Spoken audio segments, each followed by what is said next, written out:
વિદ્યાવિહાર હાઈસ્કૂલની વિદ્યાર્થીનીઓએ મોક્ષધામની મુલાકાત લીધી।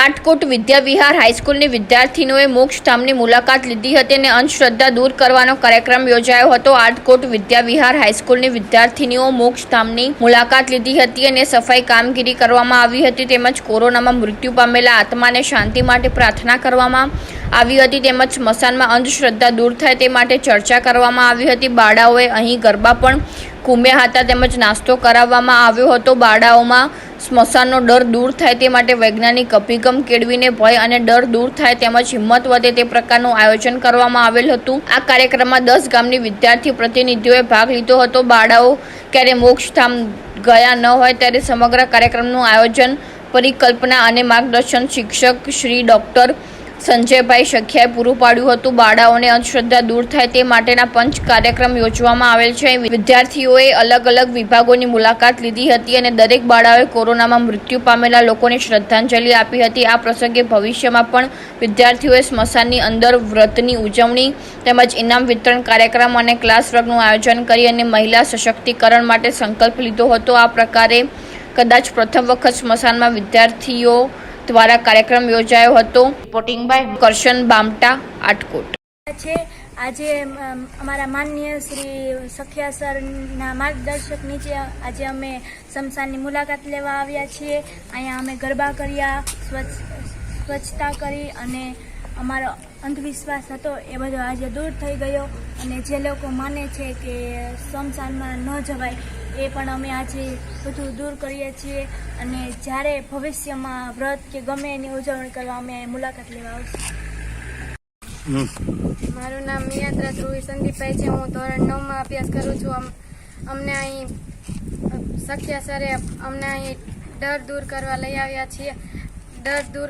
આવ્યા છીએ અને ઘણા લોકો કહે છે કે સ્મશાનમાં નાસ્તો ન કરાય, જમવાનું ન લઈ આવાય, પણ અમે અહીં નાસ્તો અને જમવાનું લઈ આવ્યા અને તે નાસ્તો ને એવું કરી અને તે ડર દૂર કર્યો છે અને અમને અહીં ખૂબ જ મજા આવી છે। અમે ગરબા લીધા, ગરબા કર્યા, ભોજન કર્યું અને રમતગમત કરી, સફાઈ કરી અને અહીંનો ડર દૂર કર્યો છે।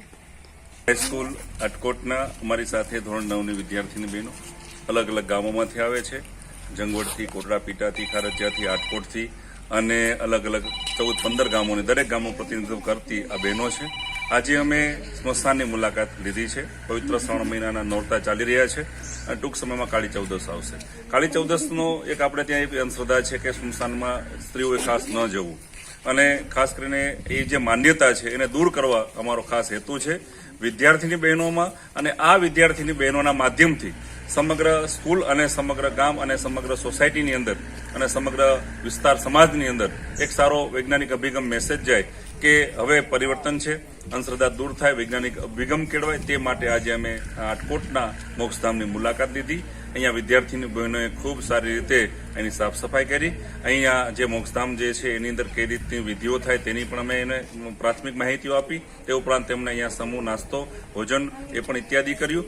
તે ઉપરાંત ખાસ કરીને માતાજીનું જે નોરતું આજે બીજું છે એની ઉજવણી સ્મશાનની અંદર રાસ લઈને આ બહેનો ઉજવણી કરી અને માતાજીની ભક્તિ આરાધના કરી। તો એ દ્રષ્ટિએ ખાસ કરીને વૈજ્ઞાનિક હેતુ એ છે કે એમાંથી ડર દૂર થાય। આજે મહિલા સશક્તિકરણ સરકાર એમાં ખૂબ પ્રયત્નશીલ છે કે મહિલાઓ સશક્ત બને, તો એ માટે એની એ માનસિક રીતે પણ સુસજ્જ બને એ વિશાળ હેતુને ધ્યાનમાં લઈને આજે અમે આ મુલાકાતનું આયોજન કરેલું હતું।